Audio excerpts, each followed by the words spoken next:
الرحمن الرحیم نحمدہ ونصلی علی رسولہ الکریم. میں گزشتہ رات ایک بہت ہی افسوسناک واقعہ پیش آیا. حضرت اقدس حضرت مولانا طارق جمیل صاحب کے بیٹے عاصم جمیل کی ڈیتھ ہوئی اور ایک بڑی سب کو فکر لاحق ہو گئی کہ یہ کیسے ہو گیا, کیا ہو گیا. اب ان کے بیٹے کا مولانا یوسف جمیل صاحب کا بیان سامنے آیا ہے کہ اس نے خود کو گولی مار کے ہلاک کیا اور ڈپریشن کا پیشنٹ تھا.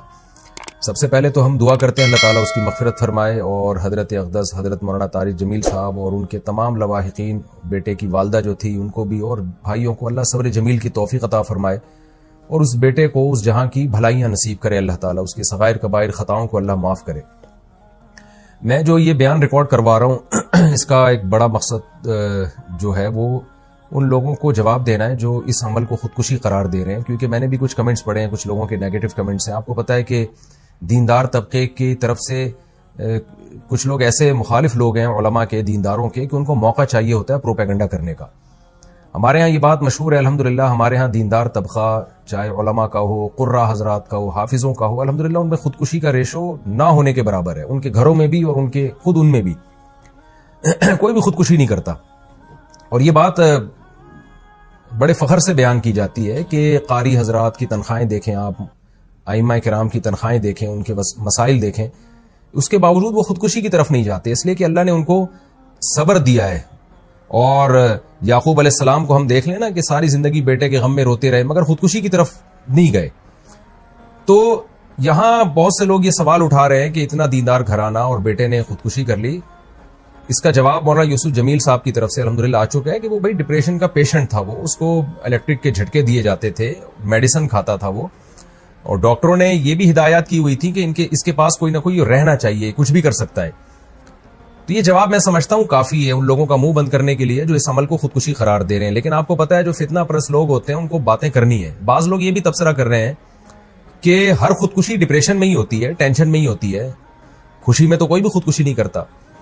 تو دیکھیں یہ ٹاپک ڈاکٹروں کا ہے, ڈاکٹر بتاتے ہیں اور ہم نے مشاہدہ بھی کیا ہے کہ ڈپریشن دو طرح کی ہوتی ہے. ایک ڈپریشن تو عام لوگ جو دنیا کی محبت میں ڈپریشن میں گئے ہوئے ہیں, ایک ڈپریشن وہ ہوتی ہے جو کسی دماغی بیماری کی وجہ سے ہوتی ہے. اس میں دیندار لوگ بھی مبتلا ہو سکتے ہیں اور اس کا کوئی علاج, اس کا علاج یہ نہیں ہے کہ اس کو صبر کی تلقین کی جائے, اس کا علاج میڈیسن ہوتی ہے. دماغ میں کچھ کیمیکل آگے پیچھے ہو جاتے ہیں. ایسے بہت سارے پیشنٹ ہم نے اپنی زندگی میں دیکھے ہیں, بہت اچھے لوگوں کو جنہوں نے بڑی بڑی ٹینشنیں جھیلی ہیں, برداشت کی ہیں, لیکن وہ بیٹھے بیٹھے ڈپریشن میں چلے جاتے ہیں. میڈیسن لیتے ہیں تو سیٹ ہو جاتے ہیں. وہ دماغ کے کچھ کیمیکل ہیں جو آگے پیچھے ہو جاتے ہیں. یہی وجہ ہے, اور یہ نئی بیماری نہیں ہے, صدیوں پرانی بیماری ہے. یہی وجہ ہے کہ علماء کرام نے یہ مسئلہ طلاق کے مسائل میں بیان کیا اور قتل قصاص وغیرہ کے مسائل میں بیان کیا کہ انسان پر کچھ کیفیات ایسی آ جاتی ہیں کہ جس میں وہ اپنے قول و عمل کا ذمہ دار نہیں ہوتا, اور اس کے قول و عمل پہ اس کو نہ گناہ ملتا ہے, نہ اس کو دنیا میں سزا ملے گی, نہ آخرت میں سزا ملے گی. یہ وہ جب ہے جب انسان کی دماغی صلاحیت کام کرنا چھوڑ دے. طلاق آپ کو معلوم ہے کتنا حساس معاملہ ہے, شدید غصہ میں بھی اگر انسان ہو تو طلاق واقع ہو جاتی ہے. ثلاث جدہن جد وہزلہن جد, اس حدیث کی روشنی میں. لیکن علماء نے بیان کیا کہ اگر کوئی ڈپریشن کا پیشنٹ ہے اور اس کے پاس قرائن ہے اور وہ اس کا دماغ صحیح کام نہیں کر رہا, ایسی صورت میں وہ بیوی کو 100 طلاقیں بھی دے دے گا تو نہیں ہوگی, اس لیے کہ اس کا دماغ ہی کام نہیں کر رہا ہے ایسے موقع پہ.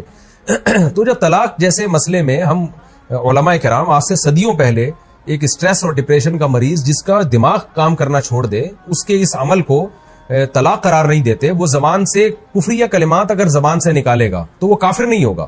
حالانکہ کفر تو مذاق میں بھی اگر آپ کفریہ کلمات زبان سے نکالتے ہیں تو آپ کافر ہو جاتے ہیں, لیکن اتنا بڑا جرم بھی معاف کر دیا اللہ تعالیٰ نے اگر اس کا دماغ کام نہیں کر رہا.